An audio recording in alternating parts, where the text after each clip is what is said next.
नमस्कार आप सभी को। कैसे हैं आप सभी स्टूडेंट्स? स्वस्थ हैं, सकुशल हैं? आशा हम करते हैं कि आप सभी स्वस्थ और सकुशल होंगे और घर पर रहकर अपना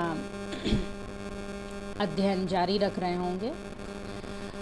तो हम लोगों ने सेकेंड पेपर में, ये सेकेंड ईयर के सेकेंड पेपर में हम लोगों ने भारत का भूगोल पढ़ा। अब आज हम लोग इकोनॉमिक ज्योग्राफी फर्स्ट पेपर में देखेंगे संसाधन का अर्थ और उसका वर्गीकरण। संसाधन पता है संसाधन क्या होता है?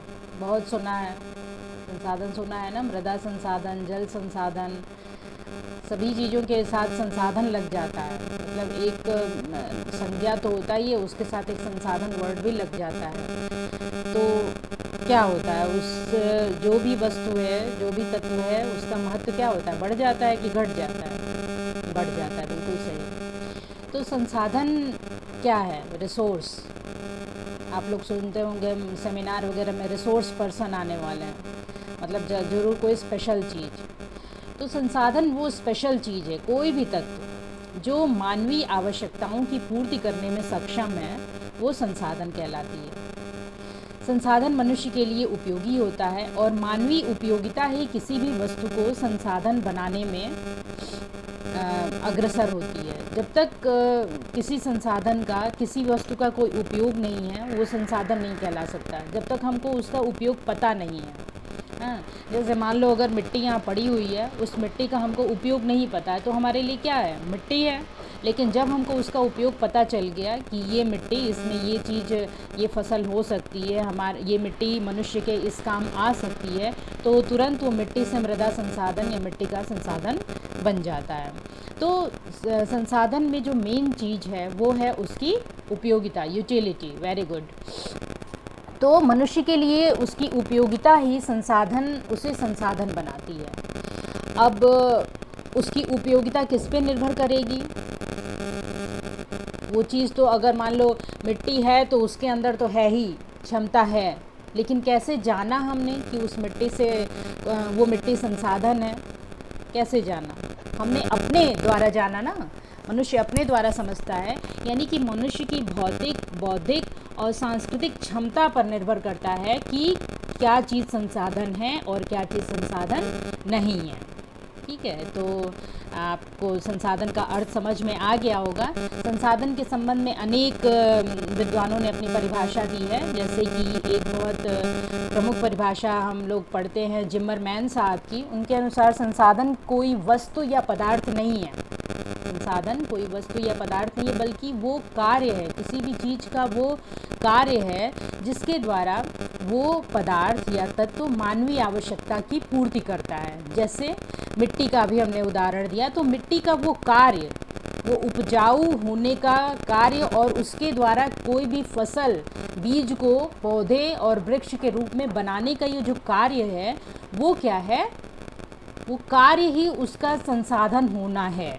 उस कार्य के कारण ही वो मिट्टी क्या है, मनुष्य के उपयोग में आ पा रही है और वो क्या संसाधन बन पा रहा है। तो उसकी उपयोगिता के आधार पे वो संसाधन है। तो जिमरमैन साहब की जो परिभाषा है आप लोगों को किसी भी बुक में मिल सकती है, या फिर जब आप लोग मिलेंगे तो हम आप लोगों को इसको राइट डाउन करा देंगे, या जो आपको स्टडी मटेरियल मिलेगा उसमें भी आपको परिभाषाएं मिल जाएंगी।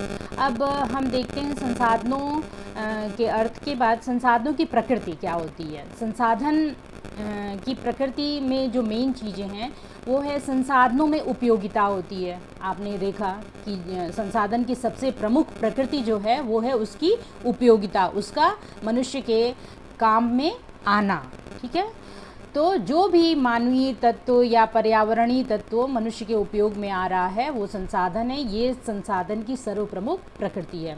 दूसरी चीज़ है कि संसाधन गत्यात्मक होते हैं। Resources are dynamic. हाँ, मतलब वो जड़ नहीं होते हैं। जब एक बार पता चल जाता है तो वो बिल्कुल वो बेकार या तटस्थ नहीं पड़ा रह सकता है कोई भी तत्व, फिर उसका यूज़ शुरू हो जाएगा।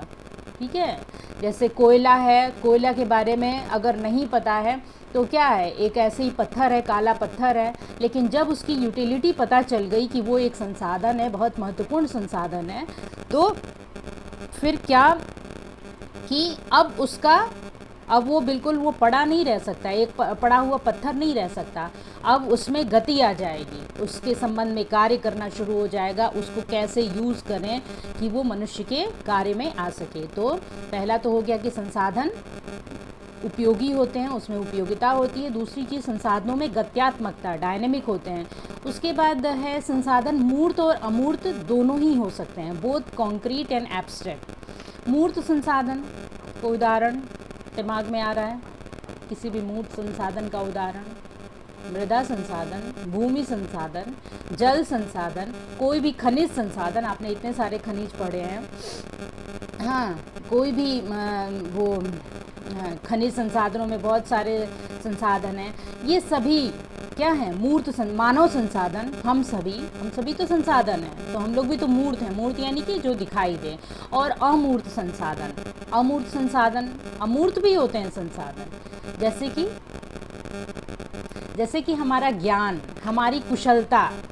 जब तक कोई चीज़, जैसे कोई किताब है, अब वो किताब हमारे लिए संसाधन तभी बन पाएगी ना जब हम उसको अपनी आँखों से, अपने ज्ञान के द्वारा उसको पढ़ेंगे और उसको समझेंगे, उससे अपनी कुशलता डेवलप करेंगे। तो हमारी ये जो, चाहे कोई भी चीज़ है, कोई चीज़ कोई एक ऐसे ही बना देता है नॉर्मल सा, और कोई उसी को बहुत अच्छे तरीके से बना लेता है, तो ये उसकी जो कुशलता वाला संसाधन है ये यहाँ पे काम करता है। तो ये सारी चीज़ें जो ज्ञान है, कुशलता है, तकनीकी ज्ञान है, उसकी वैज्ञानिकता है, मानव का स्वास्थ्य भी बहुत ज़रूरी है। अगर मानव बीमार रहता है, हम बीमार रहते हैं, तो क्या हम उस तरह से यूज़फुल हो पाएंगे? ना हम अपना कार्य कर पाएंगे, ना दूसरों के कार्य में आ सकेंगे। तो ये सारी चीज़ें जो ये हैं, ये सब दिखता तो है नहीं, लेकिन ये भी बहुत महत्वपूर्ण संसाधन है। तो संसाधन मूर्त और अमूर्त दोनों ही प्रकार के होते हैं। अब आता है, कई बार प्रश्न आता है कि संसाधनों का वर्गीकरण, मतलब कितने प्रकार के संसाधन हैं। ऐसे तो देखा जाए तो कितने संसाधन हैं, लेकिन उसको हम लोग जब वर्गीकरण करके पढ़ते हैं तो फिर हमें ज़्यादा अच्छे से, जब उसको किसी भी चीज़ को कैटेगराइज कर देते हैं तो उसको फिर अलग अलग करके अध्ययन करने में हमें सुविधा रहती है। तो संसाधनों का जो वर्गीकरण है वो कई आधारों पे किया जा सकता है। जैसे पर्यावरणीय तत्व के आधार पर उनका वर्गीकरण किया जाता है, उनकी उपलब्धता, अवेलेबिलिटी, कि किस तरह से कौन से संसाधन ज़्यादा मात्रा में उपलब्ध हैं, कौन बहुत कम, कौन विरल, इस तरह से उपलब्धता के आधार पे भी हम उनको बांट के देख सकते हैं। उसी तरह उपयोगिता, कौन से संसाधन बहुत अधिक उपयोगी हैं, कौन थोड़े कम उपयोगी हैं। तो यूजेबिलिटी के आधार पे भी संसाधनों का वर्गीकरण। नवीकरणीयता यानी रिन्यूएबल, नॉन रिन्यूएबल, आप लोगों को मैंने बताया था, याद होगा। तो नवीकरणीयता मतलब किसका हम पुनः यूज़ कर सकते हैं, पुनः प्रयोग कर सकते हैं किस संसाधन का, और किसका हम पुनः प्रयोग नहीं कर सकते हैं, उसके आधार पर भी संसाधनों का वर्गीकरण किया जाता है। तो सबसे पहले हम देखेंगे पर्यावरणीय तत्वों के आधार पर वर्गीकरण। पर्यावरणीय तत्वों के आधार पर हम संसाधनों को दो भागों में बांटते हैं, अजैविक संसाधन और जैविक संसाधन। अजैविक संसाधन आप समझ ही रहे होंगे, जो भी अजैविक तत्व हैं, जैसे जो भी भौतिक तत्व हैं, जैसे नदी है, जल है, महासागर का जल, नदी का जल मतलब जल, हाँ, फिर जैसे जलवायु तत्व हो गए, वर्षा है, वर्षा भी हमारे लिए संसाधन है, तापमान है, हाँ, उसके बाद चट्टान है, हाँ, चट्टान, खनिज, मिट्टी, ये सभी क्या हैं, अजैविक संसाधन है। तो इन तत्वों का निर्माण किसके द्वारा होता है, भौतिक प्रक्रिया के द्वारा होता है, इसलिए इनको भौतिक संसाधन भी कहा जाता है। उसके बाद इसमें पर्यावरणीय तत्वों में आता है दूसरा जैविक संसाधन। अजैविक हो गया पहला, और दूसरा जैविक संसाधन। तो जैविक में उन सभी तत्वों को सम्मिलित करते हैं जिसमें जीवन होता है, मीन्स उसमें कीड़े मकोड़े आ सकते हैं, जीव जंतु आ सकते हैं, एनिमल्स आ सकते हैं, ह्यूमन बीइंग आ सकते हैं। ये सभी किसमें आते हैं, जैविक संसाधन के अंतर्गत आते हैं। इसके अंतर्गत प्राकृतिक वनस्पति के अंतर्गत वृक्ष है, झाड़ी है, घास, लेगून्स, लाइकेन वगैरह ये सब है, तो ये इनके अंतर्गत ये आते हैं। इसी तरह मत्स्य संसाधन है, तमाम, मतलब आप ये समझ लीजिए कि जितने जैवीय संसाधन हैं जिनमें जीवन है वो सभी जैविक संसाधन के अंतर्गत आते हैं। तो ये पर्यावरणीय तत्वों के आधार पर हो गया। दूसरा है उत्पत्ति एवं विकास के अनुसार। उत्पत्ति एवं विकास के अनुसार हम संसाधनों को दो भाग में बांट सकते हैं, प्राकृतिक संसाधन और मानव संसाधन। प्राकृतिक संसाधन जो भी आप, जैसा कि नाम से ही आपको स्पष्ट है, जो भी संसाधन प्रकृति के द्वारा उत्पन्न है वे समस्त तत्व प्राकृतिक संसाधन। इसमें भी ये जरूरी नहीं कि जो हमने पहले बता दिया वो इसमें नहीं आएंगे। प्राकृतिक संसाधन के अंतर्गत क्या आ सकते हैं? सभी प्रकृति के द्वारा निर्मित तत्व, जल, मिट्टी, खनिज, ऊर्जा संसाधन, ये सभी प्राकृतिक संसाधन। हमारी जितनी ये महत्वपूर्ण गैसें हैं, जितना ये सारी चीज़ें प्राकृतिक संसाधनों के अंतर्गत आती हैं। प्राकृतिक वनस्पति है। प्राकृतिक संसाधनों का बहुत बड़ा कैटेगराइजेशन किया गया, वर्गीकरण किया गया है। उसमें जो पहली कैटेगरी है वो उपलब्धि या वितरण के अनुसार। उपलब्धि मतलब कहाँ कहाँ वो मिल सकते हैं, ये संसाधन जो हैं वो कहाँ कहाँ मिल सकते हैं। तो उपलब्धि के अनुसार एक तो है सर्वसुलभ संसाधन जो हर जगह उपलब्ध हैं। सर्वसुलभ संसाधन के कोई उदाहरण आप बता सकते हैं? सोचिए, जैसे ऑक्सीजन, नाइट्रोजन।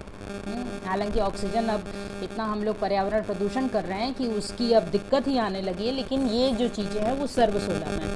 सामान्य सुलभ मतलब जो हर जगह तो नहीं बिल्कुल मौजूद हैं, लेकिन सामान्यतः जो सुलभ है वो दूसरे नंबर पे आता है, सामान्य सुलभ। जैसे जल है, कृषि योग्य मिट्टी है, ये भी लगभग सामान्य रूप से सुलभ होती है, लेकिन सर्वसुलभ नहीं है। हर जगह आप चाहें कि जल मिल जाए, हर जगह चाहें कि आपको कृषि योग्य मिट्टी मिल जाए, भूमि मिल जाए, तो वो नहीं है। विरल मतलब जो रेयर है, जो बहुत कम मिल पाता है, वो रेयर जो संसाधन है। जैसे कि कोई ऐसा खनिज है, हीरा है, टिन है, चांदी है, कोयला है, ये हर जगह नहीं मिलते हैं, ये पर्टिकुलर किसी प्लेस पे ही मिलते हैं, तो ये सब रेयर है। और अनन्य जो बिल्कुल एक ही जगह मिलेगा, उसके अलावा और कहीं नहीं मिलता है, किसी स्थान पर ही कुछ ऐसे संसाधन हैं जो सिर्फ उन्हीं जगहों पे मिलते हैं। जैसे आपको एक उदाहरण मैं बताऊं, क्रियोलाइट एक खनिज है जो केवल ग्रीनलैंड में पाया जाता है। तो ये इस तरह के रेयर, जैसे रेयर एनिमल्स होते हैं वैसे रेयर तो ये संसाधन है। तो ये आपने देखा कि 4 तरह के, सर्वसुलभ,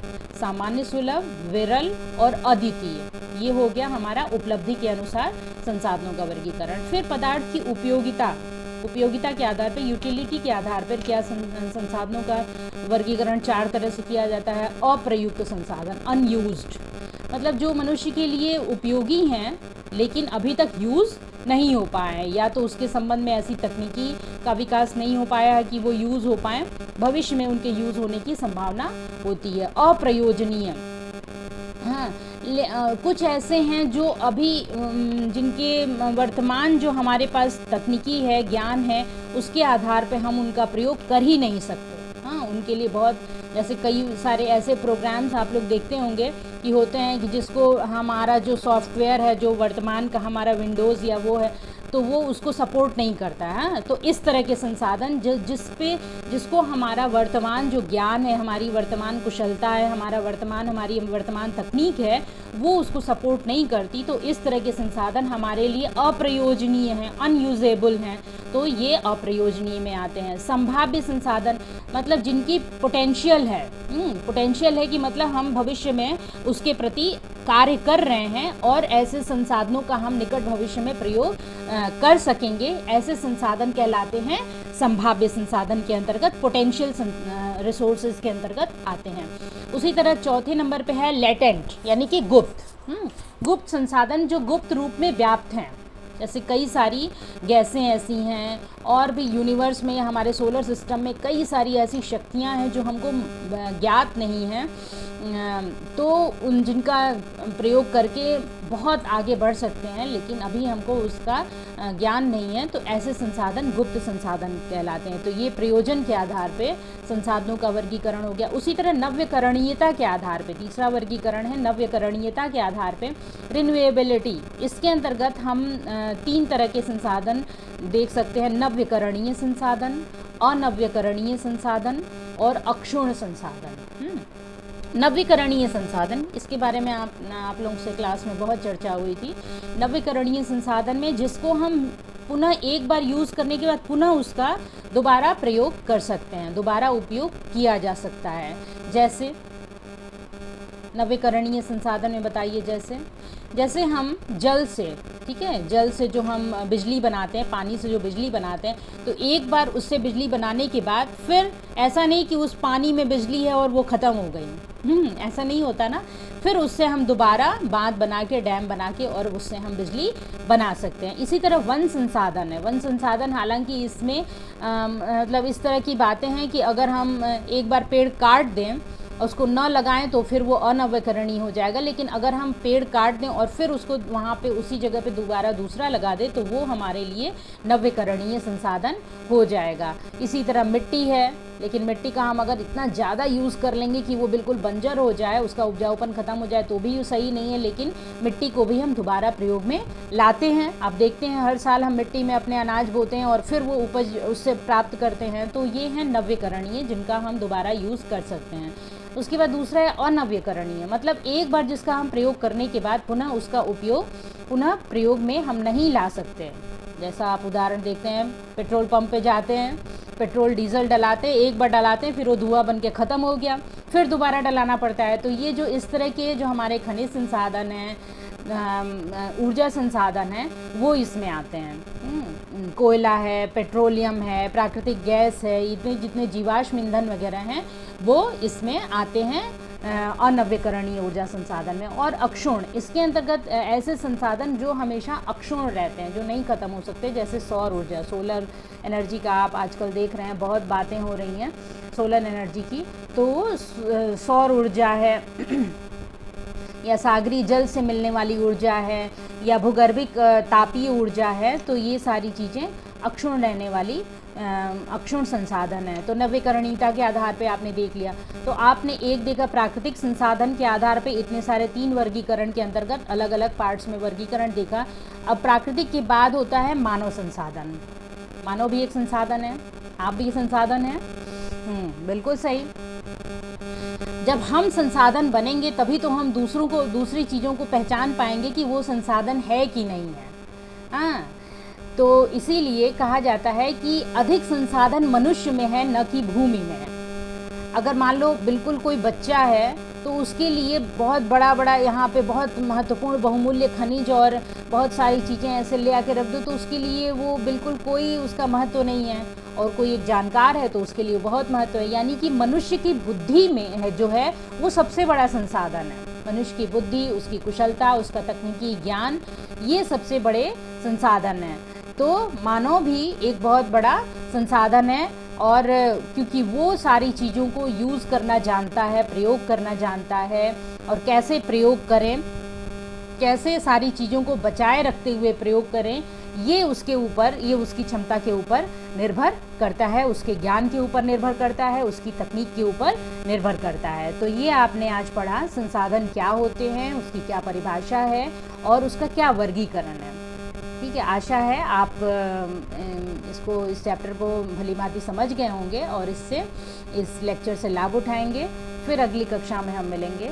थैंक यू।